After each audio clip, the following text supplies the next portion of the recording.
আজকে দুপুরে মেনুতে আছে ঢ্যাঁড়স ভাজি। এই ঢ্যাঁড়স ভাজিটা আমি খুব পছন্দ করি। এই ঢ্যাঁড়স ভাজি হলেই আমার এক থাল ভাত খাওয়া হয়ে যায়।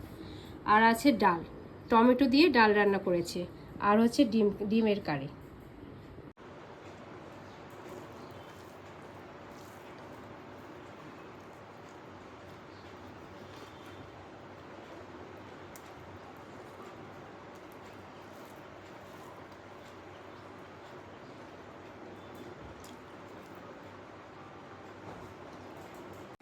ডাল ভাত আমি খুব ভালো খাই। এর সাথে যদি আলু ভর্তা হয় আরও জমে যায়, কিন্তু আজকে আলু ভর্তা নেই, তারপর ডাল ভাতটা আমি খেয়ে নিই।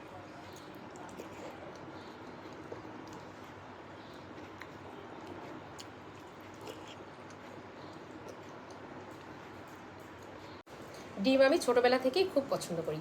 ডিম হলে আমি মাছের কথা ভুলেই যাই। আমার ডিম হলেই খাওয়া হয়ে যায়।